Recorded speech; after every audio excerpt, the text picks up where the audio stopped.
enough. Hi guys, welcome to my channel. In today's video, I'm going to be showing you how I make yellow jalapeno plum syrup. Very first thing I do is obviously I have to go and get some plums. So let's go pick some plums.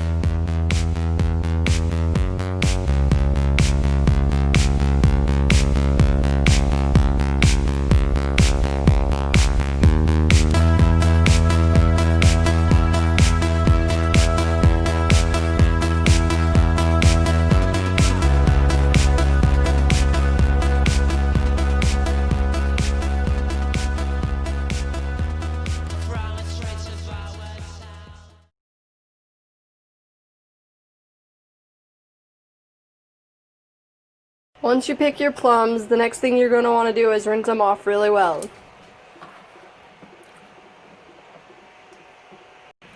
Next, we're going to be taking, and you put the plums in the very top part.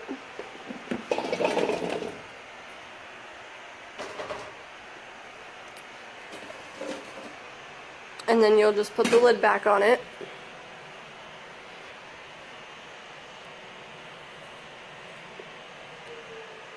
Next, you want to make sure that this part down here is full of water, and you'll turn this on. Turn it on high and get the water that's in here boiling. You want to make sure that you have a jug that this hose goes into, so that when the plum juice starts to come out of it, it doesn't end up all over your floor. I'll see you guys a little bit later today once all the plums are juiced. It's about 5 to 6 hours later, and I've got a gallon of plum juice. Usually I juice the plums the day before I'm going to make the syrup because it takes so long to juice them. So I plan, whenever I bottle the yellow jalapeno plum syrup, I usually take 2 days to do it. I also wanted to add that one little bowl that I went and picked did not make this much juice. I had to go and pick a couple more bowls full of plums. Now that I've got all of the plum juice that I need, I am getting the hot water bath ready. So I filled it up with water and I've turned it on high, and I'm just waiting for the water to heat up inside of it. And I've also got the oven preheated to 200 so that I can put the jars in there and sterilize them. So I'm just waiting for the hot water bath to heat up and the oven to preheat, which it just did. Once the oven is preheated, then you put the jars in for 15 minutes at 200 degrees. Now we're going to mix all the ingredients together that makes up the syrup. So we'll start with 4 cups of plum juice. That's 2.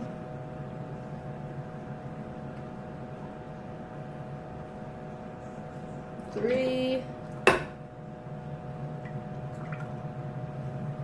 And 4.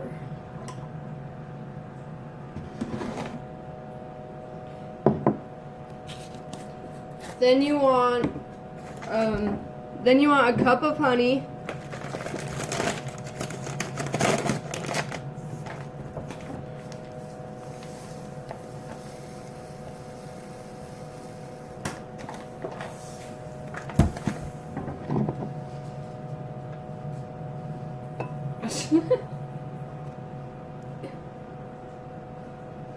Cup of sugar.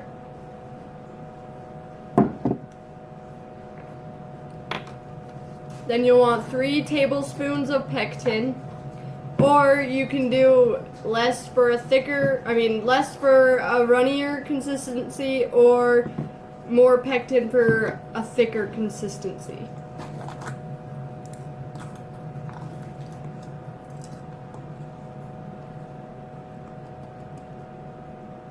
One, 2,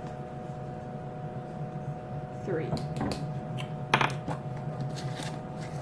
And as for the jalapenos, you just add as many as you think you will like in it. I am going to just start out with 2 and then I'll taste it, and if I want it to be more spicy then I'll add more as I go. Next we're going to be adding the jalapenos. And then we blend it together.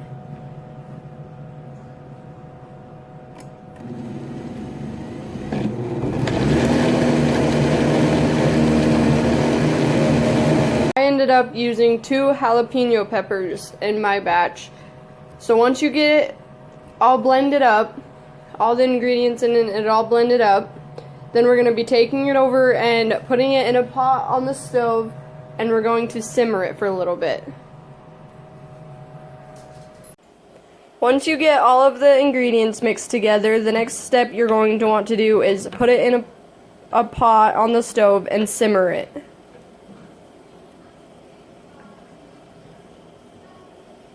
There was a lot of foam when I poured it into the pan from the blender, so I just let it sit overnight in the fridge, and then this morning when I got up, I ran all of it through this strainer to get out the big chunks, and all of the foam was gone by the time I woke up, so I didn't have to worry about that. So if you are using, or you can use honey, and that will reduce the foaminess of it. But if all you have is sugar, then you can just But if all you have is sugar, then you can blend it all together and then just let it sit in the fridge overnight, and then just do the rest of the steps the next morning. The next thing I'm going to be doing is filling up the jars. So when you fill them up, you want to leave about a ½ inch of head space.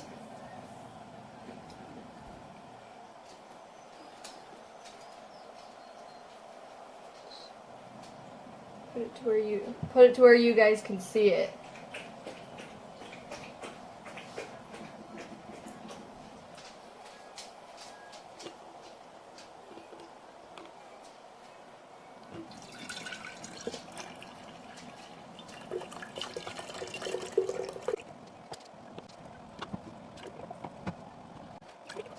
Next thing we're going to do is put the lids in a small pan of water and put it on the stove and just put it on low heat. You do not want to boil the lids or else it can mess up the seal. The next thing we're going to do while we're waiting for the lids is we're going to get a rag and just put it on your finger like this, and we're going to wipe each rim really good.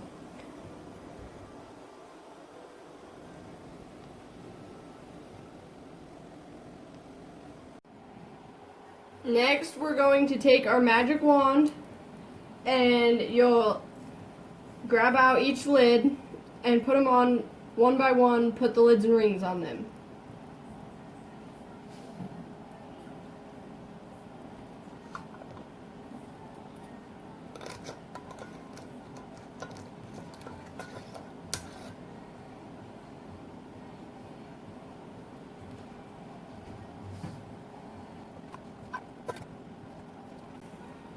You don't want to put the lids on too tight, but you don't want to put them on too loose. So what I like to do is I screw them on, and then I just twist it back a little bit, and if there's a little bit of resistance, then I know it's good, and so I'll just twist it a little bit forward again. The next thing I'm going to be doing is I'm going to take my jar lifter, and I'm going to be putting all of the jars into the hot water bath.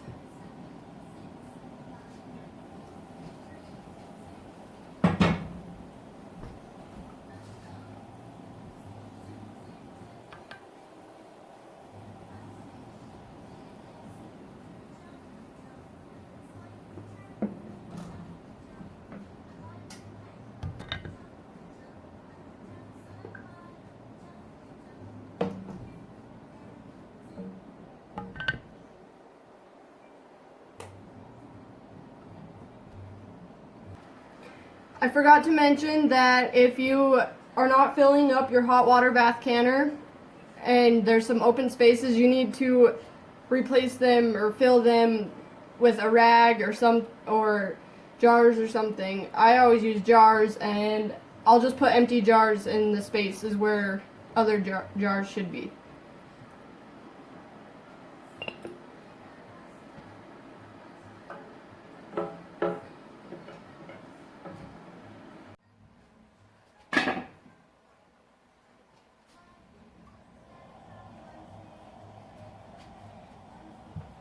Now that I have all of the jars put in the hot water bath, I'm going to wait until it gets back to a rolling boil, and then you'll start the timer for 20 minutes. The timer for the jars went off, so now I'm going to be getting them out. And it's important to put them on a hard, flat surface and put them on a towel and in an area where there's no drafts. After the timer goes off, I like to take off the lid and then turn off the burner and then let it just sit for about 5 minutes before I take the jars out.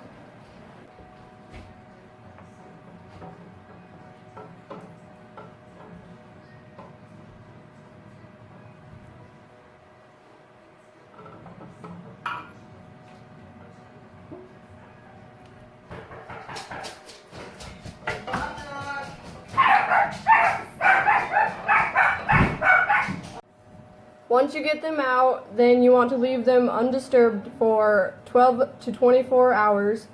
And once the 12 to 24 hours is up, then you go back and you want to check the sills. And any that haven't silled, then you want to put right in the refrigerator.